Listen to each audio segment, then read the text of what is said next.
بعض حضرات یہ فرماتے ہیں کہ آپ صلی اللہ علیہ وسلم کو یہ معراج خواب میں ہوا. یہ جو قریش مکہ میں تھرتھلی مچ گئی، تو خواب میں تو کوئی بھی کہیں بھی جا سکتا ہے، وہ کوئی کمال کی بات نہیں ہے. اس واقع معراج کی خصوصیت یہ حالت بیداری میں روح اور جسم دونوں کے ساتھ ہوا. مفتی صاحب کے بیانات سننے کے لیے مفتی صاحب کے آفیشیل چینل مفتی مجود امین کو سبسکرائب کیجیے. اعوذ باللہ من الشیطان الرجیم، بسم اللہ الرحمن الرحیم.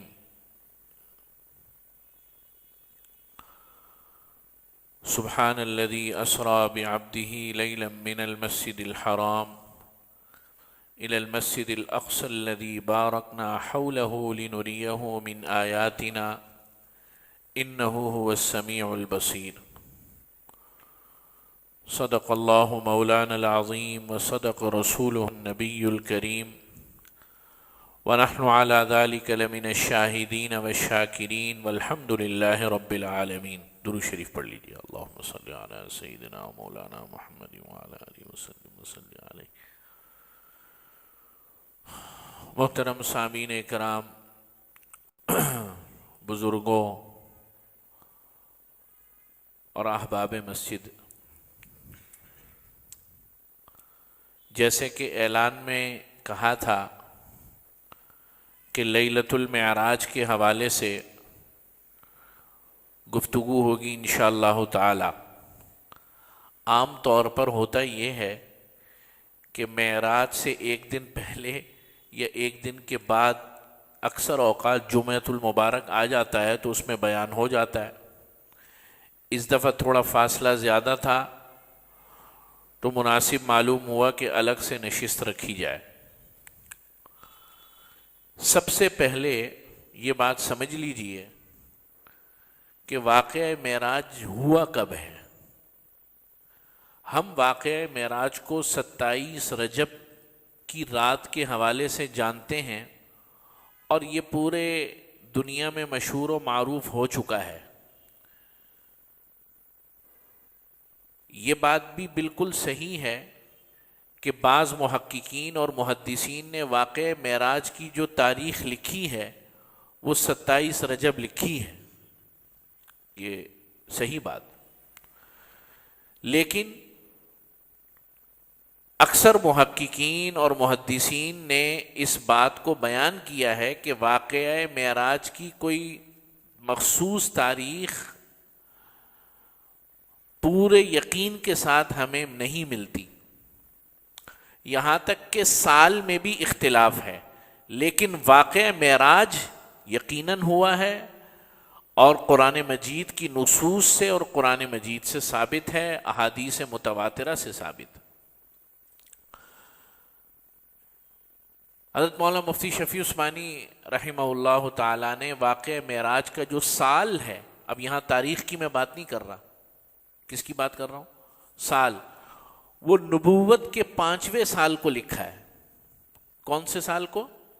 5واں سال. حضرت مولانا ادریس کاندھلوی رحمۃ اللہ علیہ نے ایک کتاب لکھی ہے سیرت المصطفیٰ صلی اللہ علیہ وسلم.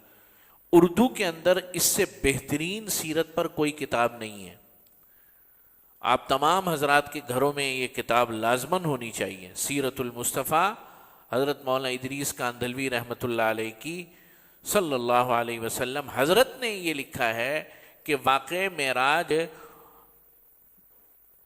عام الحزن میں ہوا، یعنی نبوت کے 10ویں سال، کہ جس سال نبی کریم صلی اللہ علیہ وسلم کی زوجہ مبارکہ، زوجہ مطہرہ حضرت خدیجۃ الکبریٰ رضی اللہ تعالی عنہا کا وصال ہوا، اور کچھ دنوں کے بعد، کچھ یعنی مہینہ سوا مہینے کے بعد جناب ابو طالب کا انتقال ہوا. اور اسی سال آپ صلی اللہ علیہ وسلم تشریف لے گئے طائف، اور وہاں سے جب لوٹے ہیں تو بڑے غمگین حالت میں تھے.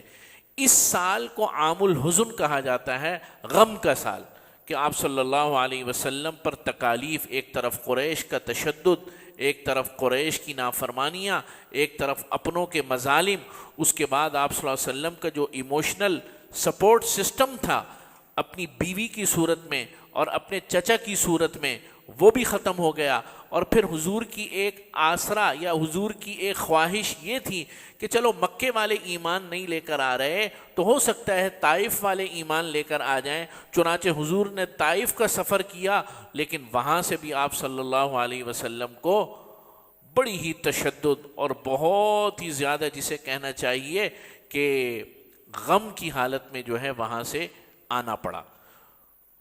تو اس تینوں واقعے کے بعد اس سال یہ واقعہ پیش آیا کہ اللہ رب العزت نے حضور نبی کریم صلی اللہ علیہ وسلم کے انعام کے طور پر اور آپ صلی اللہ علیہ وسلم کی دلجوئی کے لیے کہ حضور کے اوپر غموں کے اتنے پہاڑ ٹوٹ چکے ہیں، تو آپ صلی اللہ علیہ وسلم کی دلجوئی کے لیے جو ہے واقعہ معراج کو مقدر فرمایا۔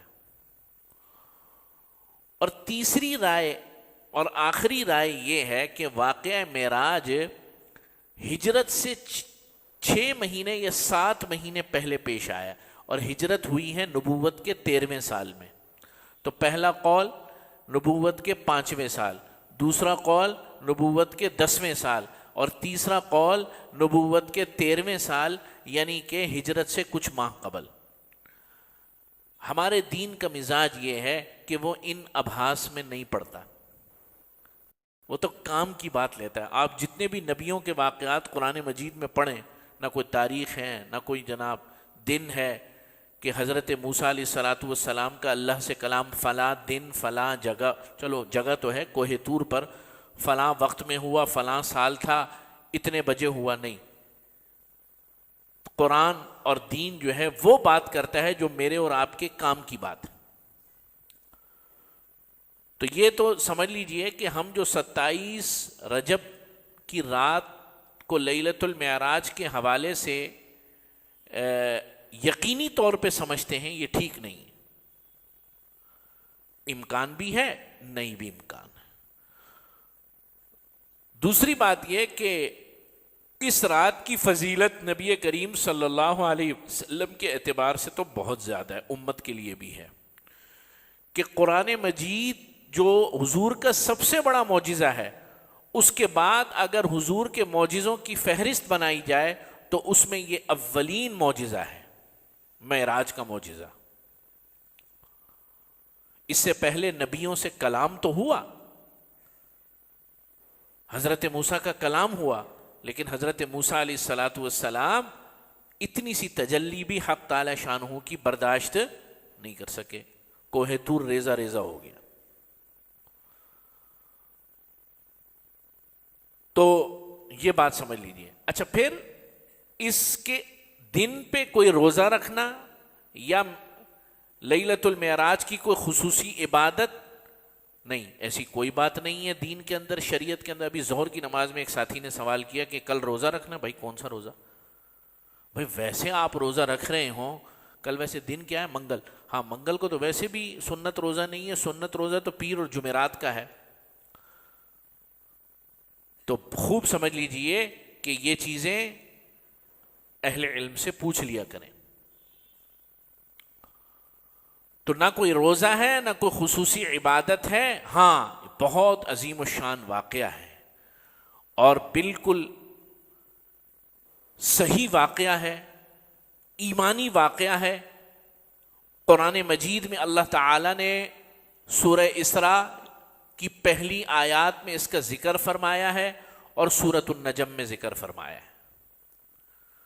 چنانچہ اب اس واقعے کی میں انشاءاللہ تفصیلات عرض کرتا ہوں۔ حضور نبی کریم صلی اللہ علیہ وسلم خود فرماتے ہیں، بخاری کی طویل ترین روایات ہیں اور دیگر احادیث کتب سے جو جمع کیا گیا ہے سارا مواد، آپ صلی اللہ علیہ وسلم فرماتے ہیں کہ میں ایک رات کو بیت اللہ میں حتیم میں موجود تھا۔ حتیم جانتے؟ یہ جو آپ بیت اللہ کی تصویر دیکھیں گے تو ایک گول دائرہ نہیں ہے، وہ بریکٹ کی صورت میں، اس کو کہتے ہیں حتیم۔ اس کے اندر کے حصے کو کیا کہتے ہیں؟ حتیم۔ یہ عین کعبۃ اللہ ہے۔ چنانچہ بعض لوگ کہتے ہیں کہ ہمیں کعبۃ اللہ میں کبھی نوافل پڑھنے کا پتہ نہیں موقع ملے نہ ملے، بہت مخصوص لوگ ہوتے ہیں۔ جو شخص حتیم کے اندر نوافل پڑھ لے، عین کعبہ کے اندر اس نے نوافل پڑھے، ٹھیک ہے نا؟ اس لیے کہ یہ پہلے کعبۃ اللہ کے اندر یہ حصہ داخل تھا۔ جب قریش مکہ نے اس کی تعمیر فرمائی، وہ واقعہ ہے کہ جس میں حضور نے اپنے ہاتھوں سے حجر اسود کو رکھا تھا، تو اس تعمیر میں ان کے پاس رقم کم پڑ گئی تھی، حلال رقم، یعنی قریش کے لوگ بھی کافر ہونے کے باوجود، مشرک ہونے کے باوجود اتنے سمجھدار تھے کہ اللہ کے گھر کی تعمیر کرنی ہے تو حلال رقم سے کرنی ہے، تو حلال رقم کم پڑ گئی تو اس کی دیواروں کو، یعنی کہ اس کے رقبے کو تھوڑا سا قریش نے چھوٹا کر دیا، اللہ تعالیٰ نے قیامت تک کے لیے مقدر فرما دیا۔ تو حضور علیہ الصلوۃ والسلام فرماتے کہ میں حتیم میں ٹیک لگائے ہوئے بیٹھا تھا۔ ایک روایت میں یہ ہے کہ میں اپنی بہن، اپنی چچا زاد بہن ام ہانی کے گھر پہ تھا۔ حضرت ام ہانی حضرت علی کی بہن تھی، حضرت جناب ابو طالب کی بیٹی تھی، یعنی حضور کی کیا ہوئی؟ کزن۔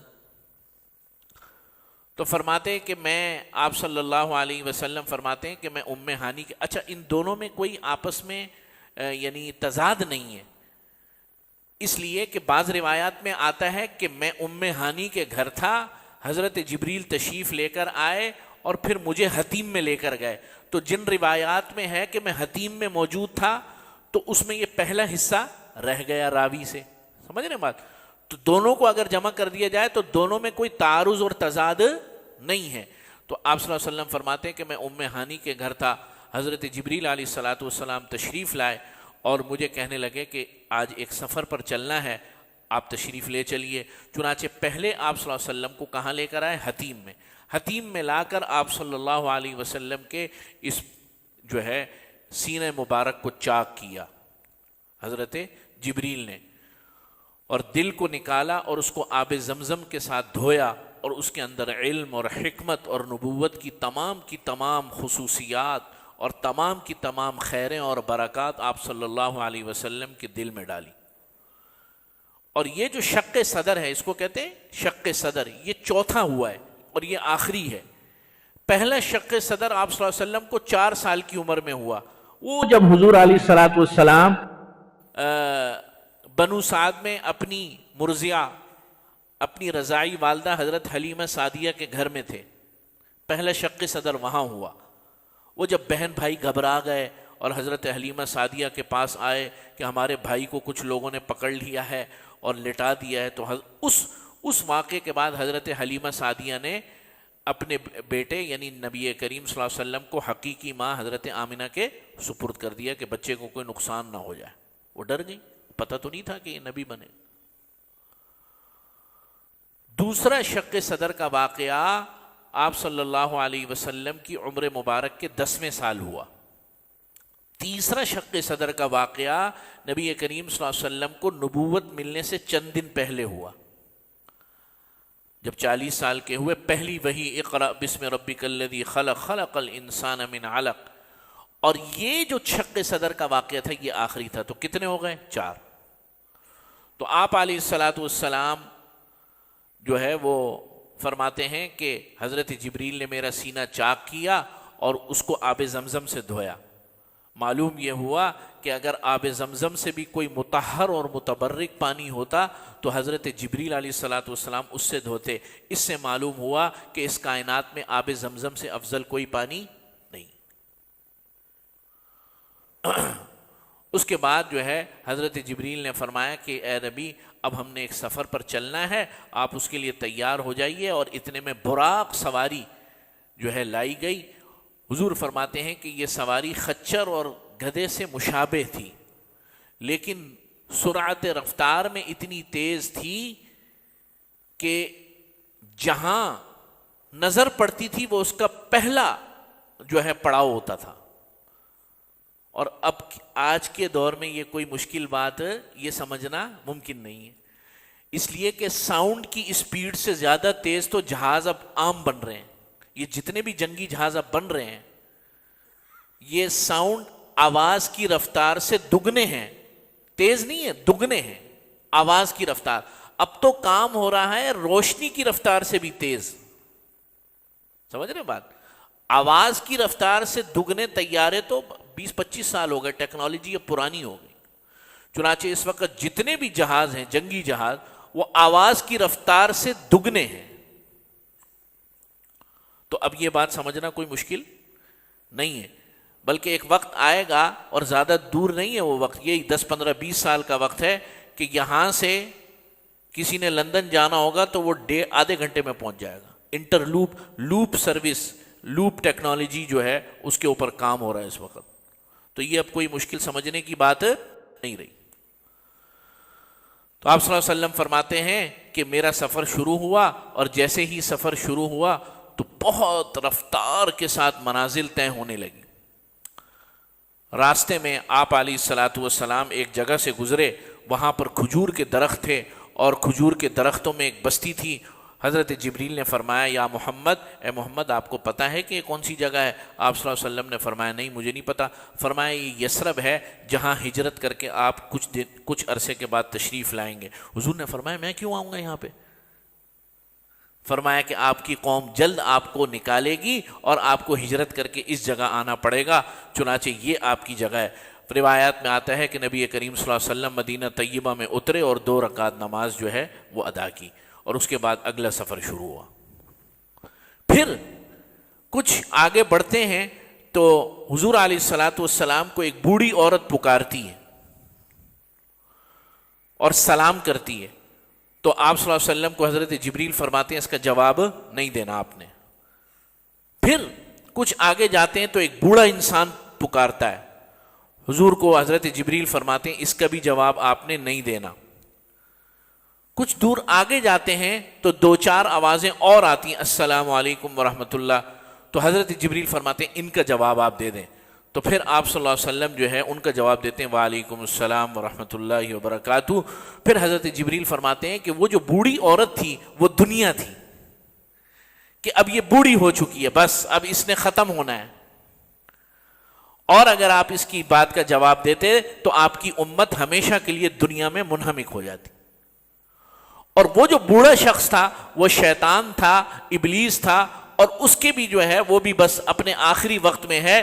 جو کچھ مقائد اور جو کچھ اس نے اپنی رذالتیں دکھانی تھیں وہ دکھا چکا ہے، اب وہ بھی اپنے آخری وقت میں ہے، یعنی کہ اس کا بھی اب کام تمام ہونے والا ہے. ایک وحدہ لا شریک کی ذات رہ جائے گی.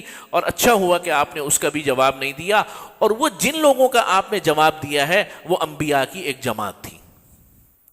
چنانچہ آپ علیہ الصلاۃ والسلام جو ہے اسی سفر کو کرتے ہوئے بیت المقدس پہنچ جاتے ہیں. یہ حضور کے سفر کا پہلا مرحلہ مکمل ہو گیا. مکہ مکرمہ سے بیت المقدس یعنی یروشلم، مسجد اقصی. سبحان الذی اسرا بعبدہ لیلا من پاک ہے وہ ذات جو لے گئی راتوں رات. اسرا کہتے ہیں رات کے وقت کسی کو لے جانا.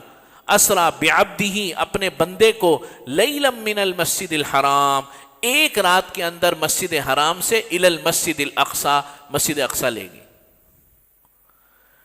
ایک بات میں کہنا شروع میں بھول گیا کہ حضور علیہ الصلاۃ والسلام کا یہ جو معراج ہوا ہے، یہ جو معجزہ ہے، یہ جمہور اہل سنت کے موقف کے مطابق یہ حضور کو حالت بیداری میں ہوا.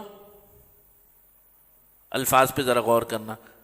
حالت بیداری میں جسم اور روح کے ساتھ ہوا. اب یہ بات میں نے کیوں کہی؟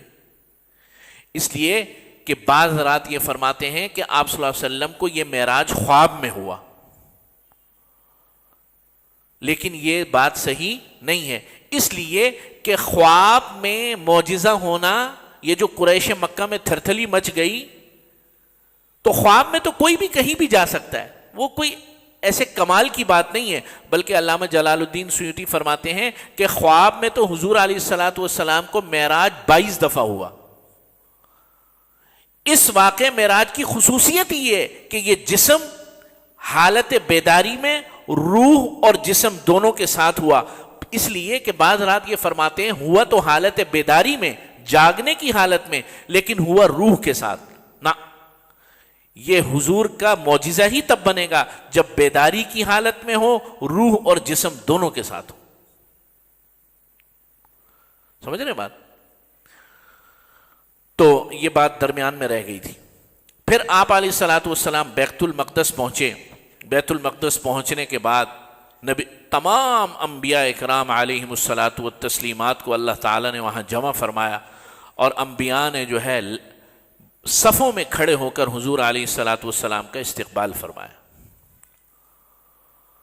اور اتنے میں جب صفیں یعنی جب حضور پہنچتے ہیں تو صفیں قائم تھیں، صفیں قائم تھیں.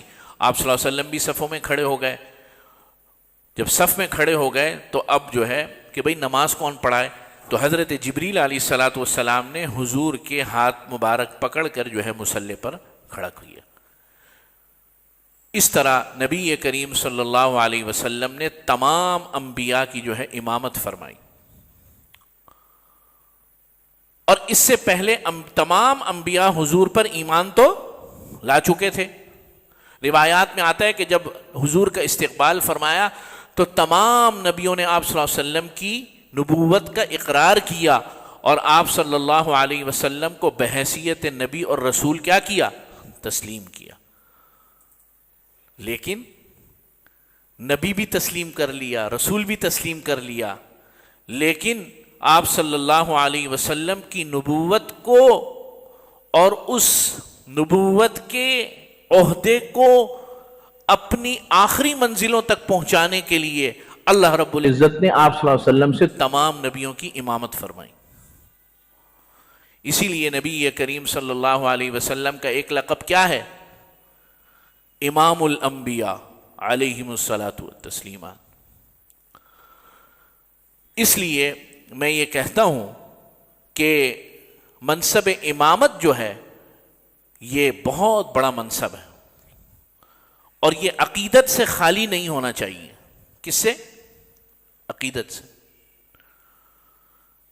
بعض حضرات جو ہے نا لوگ شرارتی قسم کے ہوتے ہیں نا، تو میرے پاس آتے ہیں، ابھی بھی آتے ہیں.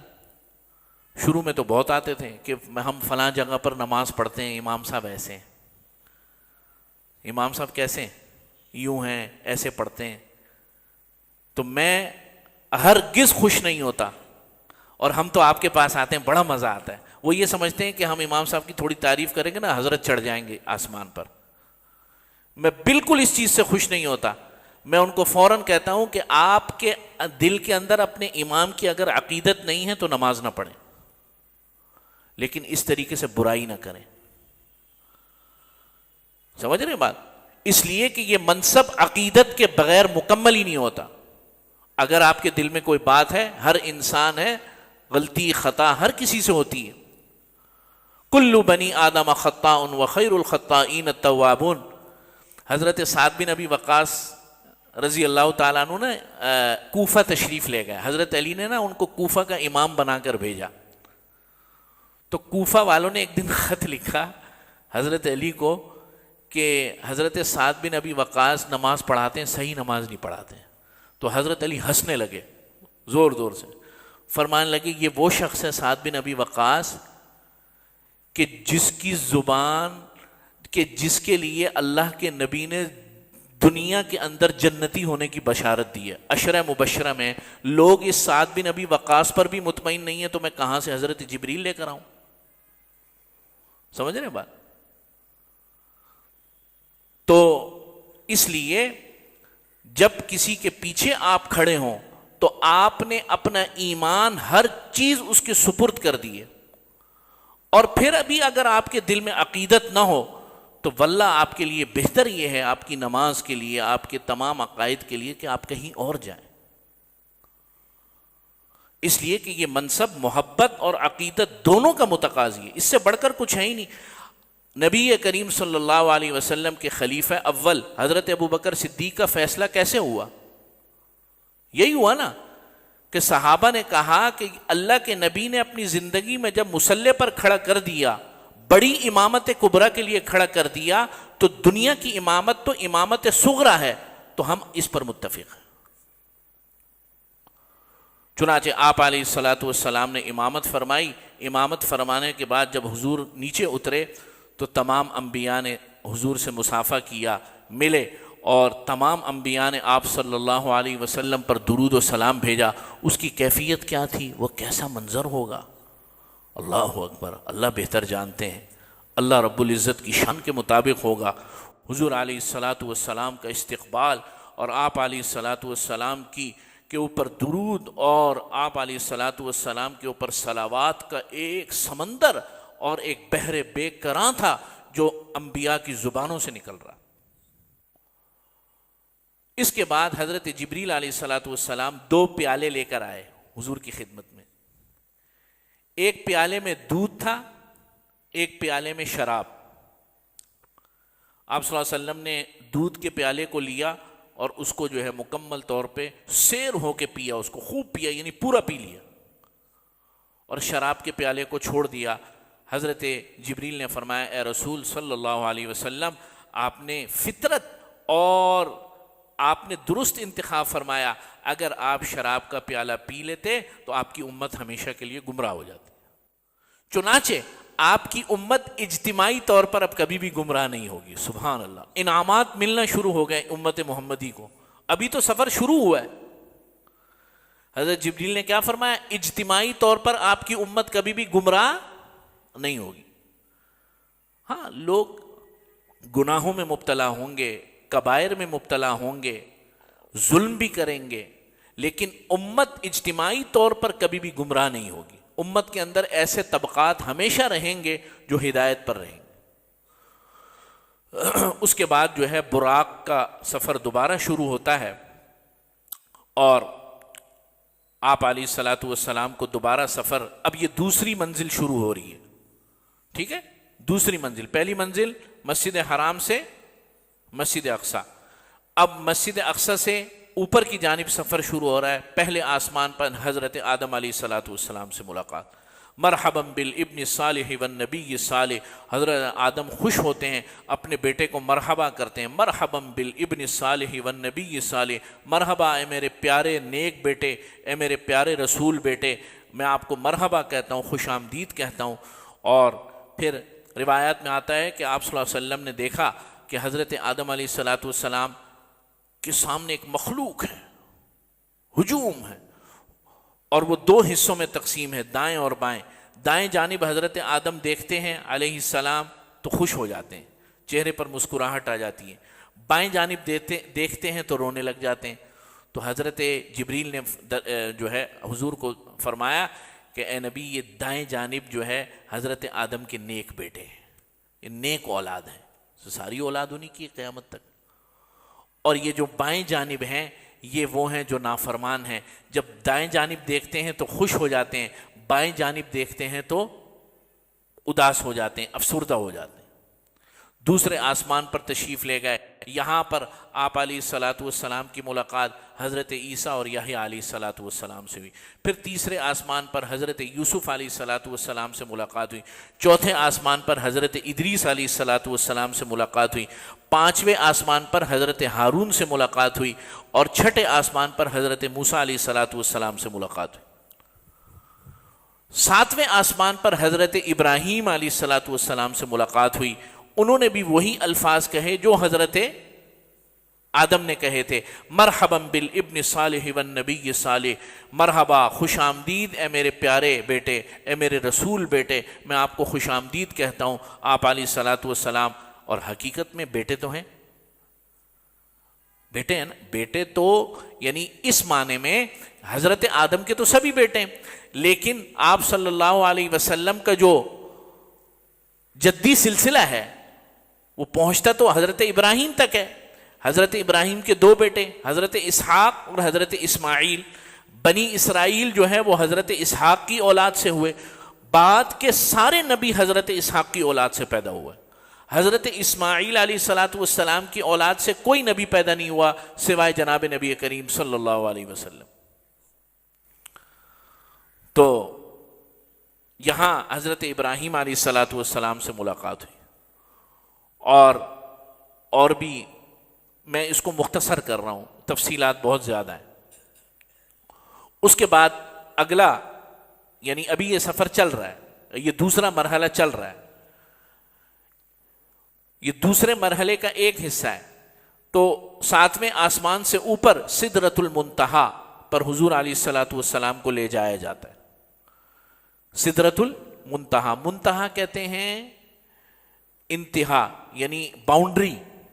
باؤنڈری تو نہیں کہنا چاہیے، یعنی کہ بالکل اینڈ، انتہا.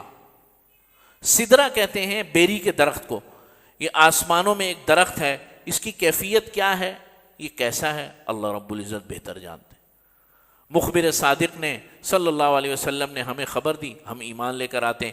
اس درخت کی جڑیں جو ہیں چھٹے آسمان پر ہیں، اور اس کا جو اوپر کا حصہ ہے، اس کے جو پتے ہیں یا اس کے جو شاخیں ہیں، وہ ساتویں آسمان سے بھی اوپر ہیں. یہاں تمام فرشتوں نے جو سدرۃ المنتہا کو انتہا کیوں کہتے ہیں؟ اس لیے کہ یہ اینڈ ہے. نیچے والے جو فرشتے ہیں جو زمین تک ہیں، ان کی انتہا ہے، اس سے اوپر وہ نہیں جا سکتے. اور اوپر والے جو فرشتے ہیں جو عرش تک ہیں، جو اللہ کے احکامات کو لے کر آتے ہیں، وہ یہاں سدرۃ المنتہا پر فرشتوں کے سپرد کر دیتے ہیں، وہ نیچے نہیں آ سکتے. اور نیچے والوں کی آخری حد سدرۃ المنتہا ہے، وہ اس سے اوپر نہیں جا سکتے. گویا یہ کہ اللہ رب العزت کے احکامات سدرۃ المنتہا پر اترتے ہیں، اور وہاں سے فرشتے جو ہیں ان احکامات کو لے کر آتے ہیں. تو یہ جو سدرۃ المنتہا ہے، اس پر جو نیچے کے تمام فرشتے آپ صلی اللہ علیہ وسلم کی زیارت کے لیے جمع ہوتے ہیں. حضور علیہ الصلوۃ والسلام فرماتے ہیں کہ میں نے اس موقع پر سدرۃ المنتہا پر ایسے رنگ دیکھے، کلرز، ایسے رنگ دیکھے کہ میں ان کو اپنے الفاظ میں بیان نہیں کر سکتا. محدثین فرماتے ہیں کہ دراصل وہ اللہ رب العزت کی تجلیات اور فرشتوں کے نور کی تجلیات تھی. کیا مقام ہوگا، کیا عالم ہوگا، اللہ رب العزت بہتر جانتا. سدرۃ المنتہا سے پھر سفر شروع ہوتا ہے. سفر نہیں بلکہ یہ چل ہی رہا ہے، ابھی تو شروع نہیں ہوتا، یعنی کہ یہ دوسرا حصہ بھی چل رہا ہے. تو راستے میں نبی کریم صلی اللہ علیہ وسلم کو حوض کوثر یا نہر کوثر دکھائی جاتی ہے کہ اے نبی، یہ وہ کوثر نہر ہے کہ جہاں سے آپ کے امتی قیامت کے دن روز محشر میں سیراب ہوں گے، کہ جب کوئی آسرا نہیں ہوگا اور پیاس کی شدت جو ہے ان کے حلق کو چیر کے رکھ دے گی، اکھاڑ کے رکھ دے گی. تو اس موقع پر آپ کی امت کے لیے خصوصی جو اعزاز ہے، انا اعطیناک الکوثر ہے نا قرآن مجید میں، تو اس کوثر سے مراد ایک نہر کوثر کا پانی بھی ہے کہ آپ کی امت کو اس نہر سے پانی پلایا جائے گا. اللہ تعالی ہم سب کو اس میں شامل فرمائے. اور اسی دوران جنت اور جہنم دکھائی گئی، اور اسی دوران اللہ رب العزت نے آپ علیہ الصلاۃ والسلام کو، یعنی حضرت جبریل نے آپ علیہ السلام بعض گناہ گاروں کی جو سزائیں ہیں وہ دکھائیں کہ زانیوں کو کیسے سزا مل رہی ہے، اسی طریقے سے ریاکاروں کو کیسے سزا مل رہی ہے. صحیح ہے نا، اس میں تفصیلات ہیں. اور فساد کرنے والوں کو کیسے سزا مل رہی ہے یہ دکھایا حضور کو. جنت کو بھی دکھایا گیا، جنت کے باغات دکھائے گئے، اور یہاں تک کہ نبی کریم صلی اللہ علیہ وسلم بیت المعمور پہنچ گئے. کہاں پہنچ گئے؟ بیت المعمور. بیت المعمور بیت اللہ کے بالکل سیدھ میں عرش کے نیچے اللہ رب العزت کا گھر ہے. فرشتوں کا بیت اللہ جو ہے وہ ہے. ہر روز 70,000 فرشتے بیت المعمور کا طواف کرتے ہیں، اور جو ایک دفعہ طواف کر لیتا ہے قیامت تک اس کا دوسرا نمبر نہیں آئے گا. اس شان کے ساتھ وہاں اللہ رب العزت کے گھر کا طواف. اسی لیے جہاز کے اندر نماز ہو جاتی ہے. کیوں ہو جاتی ہے؟ اس لیے کہ ہمارا عقیدہ ہے کہ جس جگہ بیت اللہ موجود ہے 7 آسمانوں تک اس کی محاذات میں یہ بیت اللہ ہی ہے، اور نیچے 7 زمینوں تک جتنا نیچے چلے جاتے جائیں یہ بیت اللہ ہے. سمجھ رہے ہیں بات؟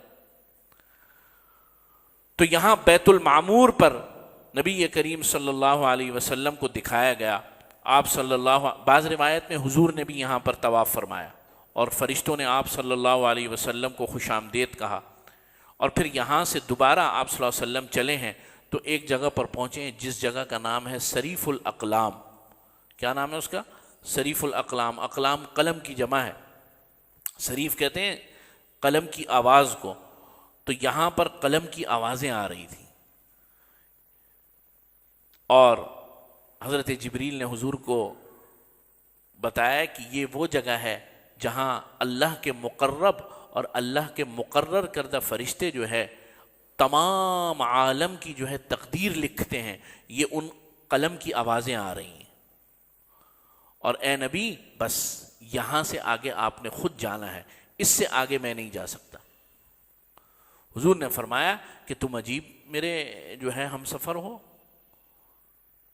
کہ مجھے آدھے راستے میں بیچ سفر میں چھوڑ کر جا رہے ہو. تو حضرت جبریل نے فرمایا یا رسول اللہ، میرے اور آگے کے سفر کے اندر 70,000 پردے حائل ہیں، اگر میرا ہلکا سا پر بھی کوئی جو ہے وہ اس سے آگے گیا تو میں جل کر راکھ ہو جاؤں. لہذا اس سے آگے کا سفر صرف اور صرف اس کائنات میں ایک شخص کی صلاحیت ہے کہ اس سے آگے صرف آپ کے علاوہ کوئی نہیں جا سکتا، اور میں بھی یہ آخری میرا مقام ہے کہ میں یہاں تک آیا ہوں، اس سے آگے میں بھی کبھی نہیں گیا.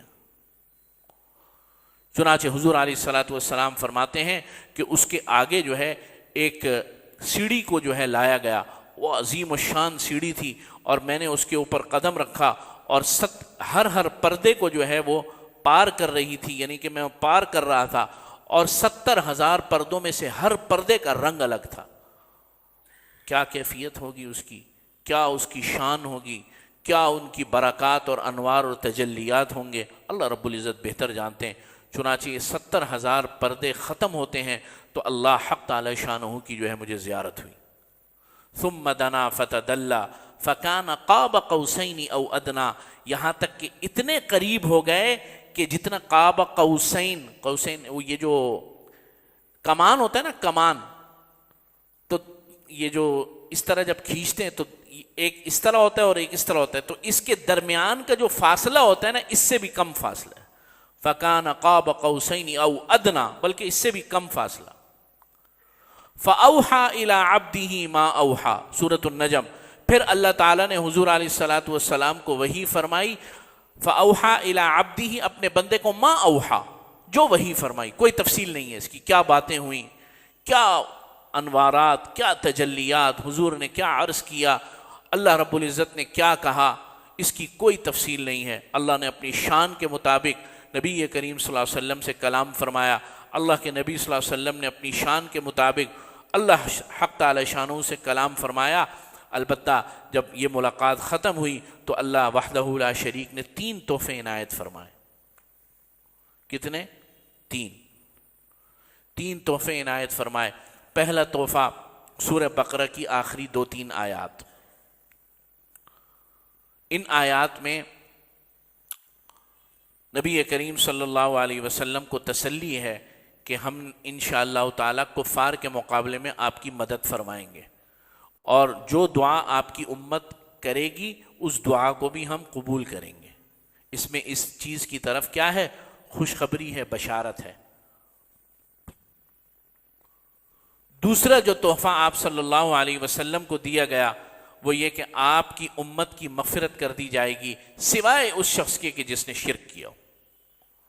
بقیہ آپ کی امت کی جو ہے مغفرت کر دی جائے گی. سبحان اللہ و بحمدہ، سبحان اللہ العظیم. اور تیسرا تحفہ جو اللہ رب العزت نے عنایت فرمایا وہ نماز کی صورت میں تھا، صلاۃ کی صورت میں. اسی لیے فرمایا الصلاۃ معراج المؤمن. حضور کی معراج تو وہ معراج تھی جو حضور کی شان کے ہماری معراج نماز ہے. چنانچہ بندہ مومن جب نماز کی سجدہ حالت سجدہ میں ہوتا ہے، گویا یہ کہ وہ اللہ رب، یہ گویا یہ کہ میں لفظ میں کیونکہ اللہ تعالیٰ جسم سے پاک ہیں، گویا یہ کہ اللہ رب العزت کے قدموں میں موجود ہے. سمجھ رہے بات؟ تو نمازیں عطا ہوئیں 50، کیا اللہ رب العزت کو پتہ نہیں تھا کہ میں نے 5 نمازیں دینی ہیں تو 50 شروع میں کیوں دی؟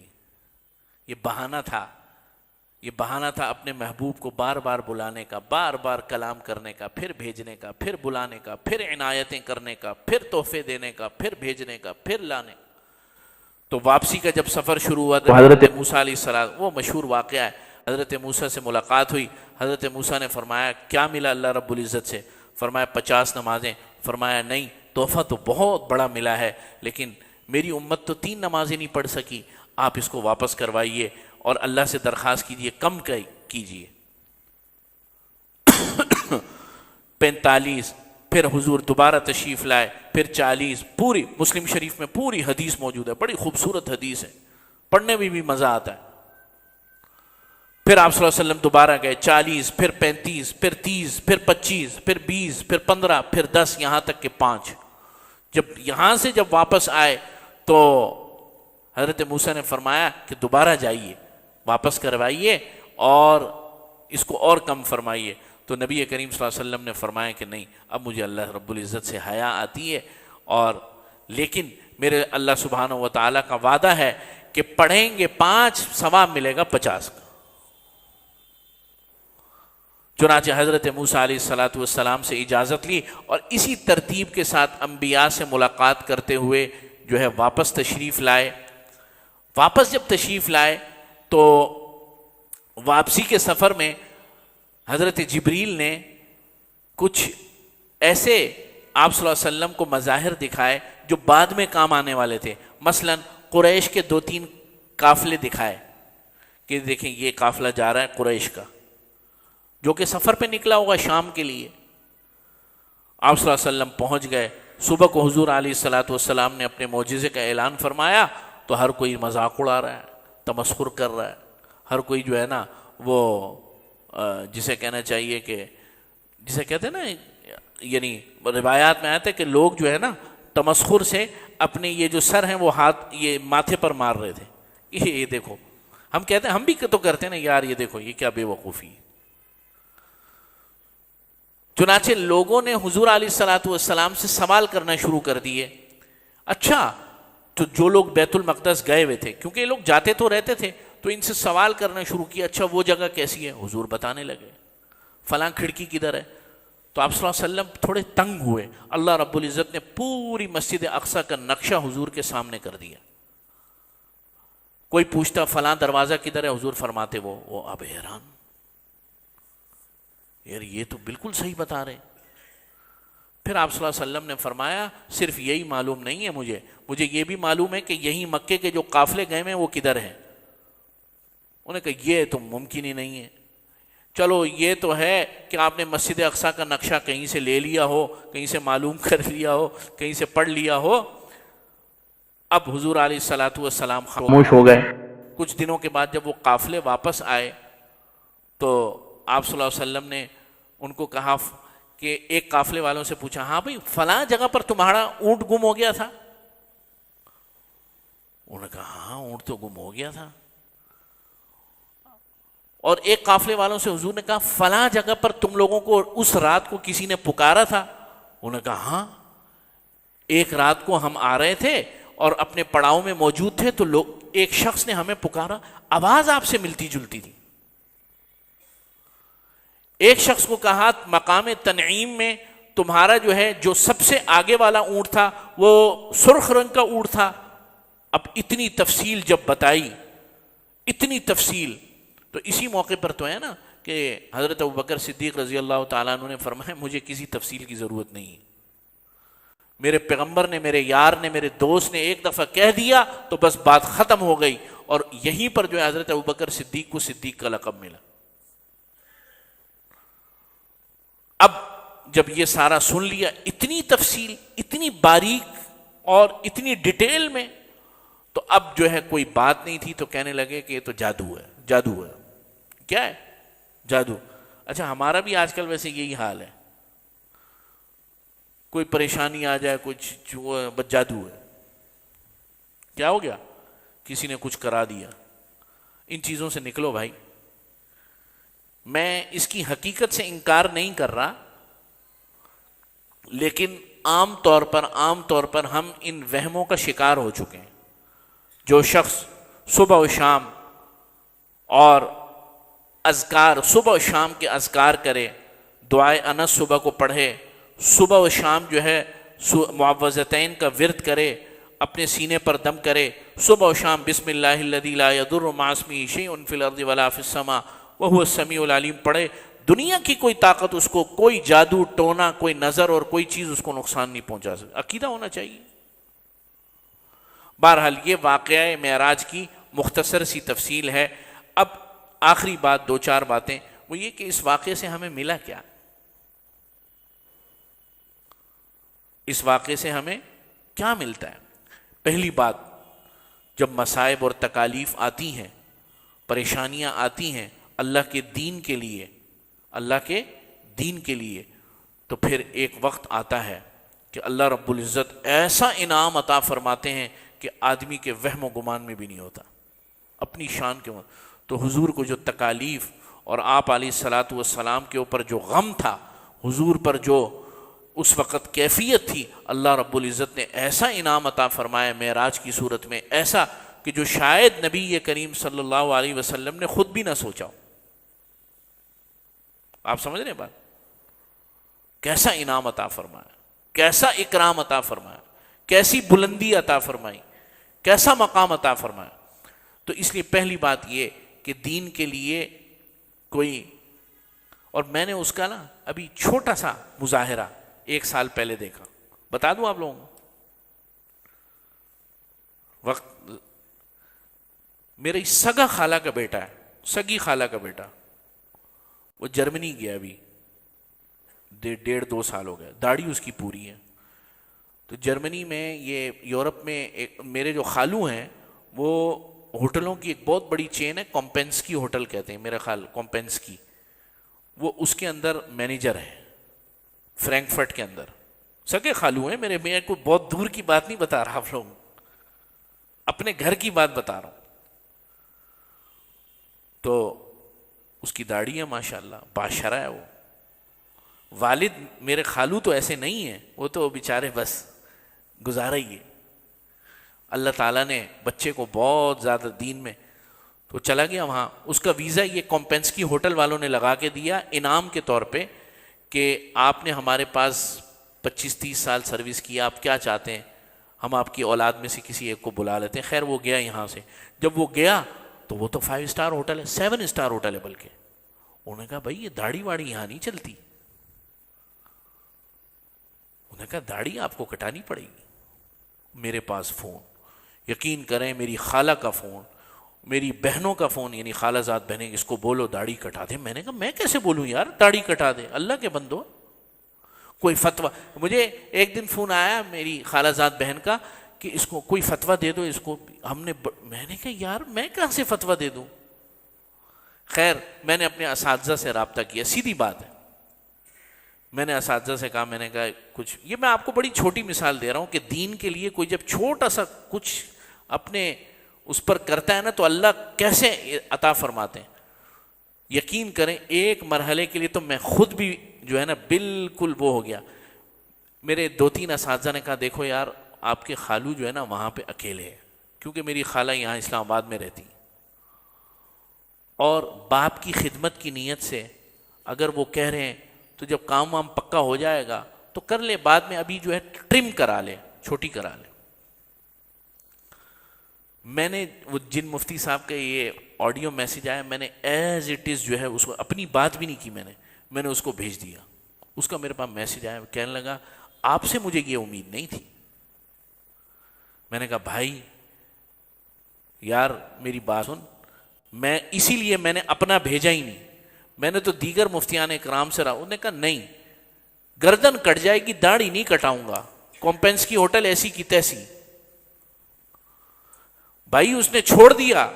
وہ خاتون جو اس کی جو ڈائریکٹر تھی، اس نے یہاں تک اس کو کہا کہ اچھا اتنی کر لو کہ بس تھوڑی دور سے نظر آئے، یہ کاٹ دو ہم کر لیں گے. اس نے کہا نہیں کینچی نہیں چلاؤں گا، میں چھوڑ دو، میں جاؤں گا پاکستان واپس. اب میرے خالو مجھے کہیں یار یہ کون سا مولوی ہے یار، ایسا تباہ جو ہے نا، ایسا تم نے متعصب قسم کا مولوی اس کو بنا کر بھیجا وہاں. میں نے کہا بھائی میں نے تو نہیں بنا کر بھیجا. کہہ رہے یہاں پہ یہ ہے وہ ہے فلاں. 3 مہینے کا انہوں نے ٹائم دیا کہ بھائی 3 مہینے کے اندر آپ اپنی وہ کر, نہیں 3 ہفتے یا 3 دن آپ بتا دو. اس نے بھائی 3 دن کے اندر لکھ دیا. انہوں نے کہا ابھی لکھ لو 3 دن کے, میں داڑھی نہیں کٹاؤں گا. اب جناب اب ہم یہی سوچ رہے تھے بس اب 2-4-5 دن میں واپس آ جائے گا. جس مسجد میں نماز پڑھتا ہے وہاں پہ فرینکفرٹ میں, وہاں کچھ ساتھی اس کو ملے. ان میں سے ایک ٹرکش کمپنی کا ایک بہت بڑا ڈائریکٹر, اس کو کہیں پتہ چلا یا اس کو دیکھا, انہوں نے کہا واقعی ایسے لوگ ابھی بھی زندہ ہیں. اور عمر اس کی کیا ہے 25 یا 26 سال, شادی نہیں ہوئی ابھی. تو اس کو کہا کہ بھائی کیا کہتے ہیں اس طرح معاملہ. اس نے خود بھی نہیں بتایا یا کہیں سے پتہ چل گیا ہوگا. جماعت میں وہ بیٹھتا ہے اور اعمال میں مکمل طور پہ بیٹھتا ہے. یہ تبلیغ کی برکت ہے یقین کریں, اور کسی چیز کی نہیں.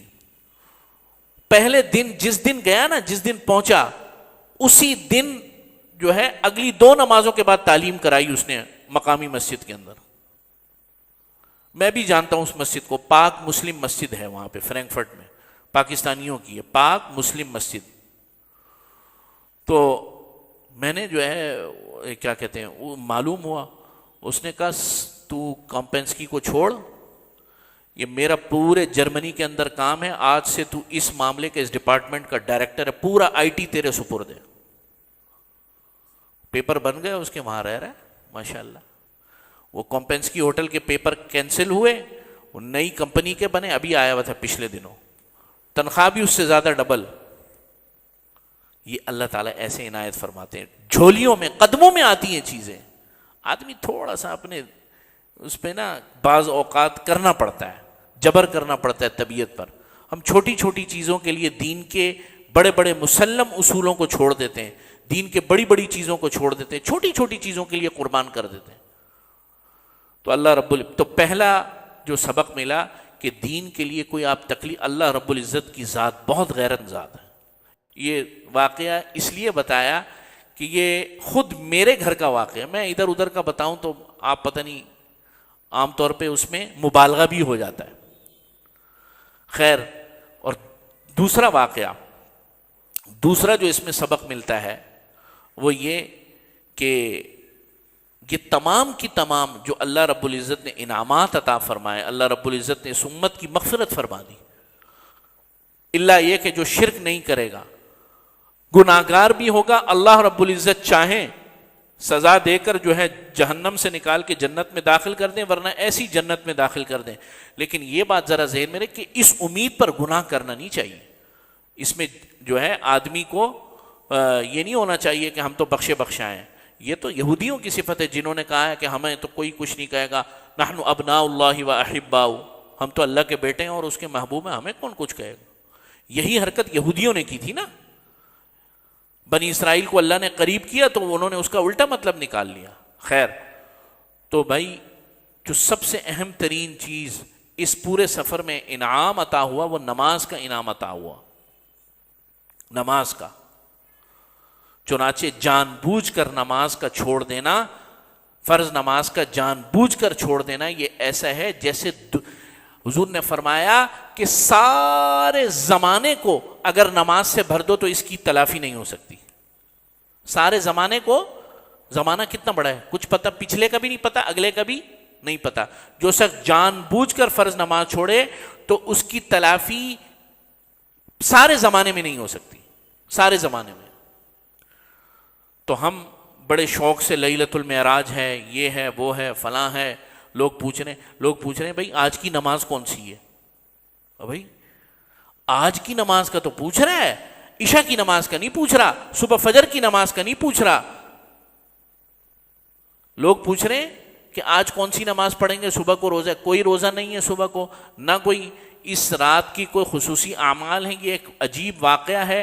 اور بعض مورخین کے نزدیک چونکہ 27 رجب المرجب کا ہے تو اس دن مشہور ہو گیا. اور جیسے میں نے شروع میں کہا کہ یہ بھی پکا نہیں ہے کہ 27 رجب کا ہے, اور سال بھی پکا نہیں ہے, لیکن واقعہ ہے.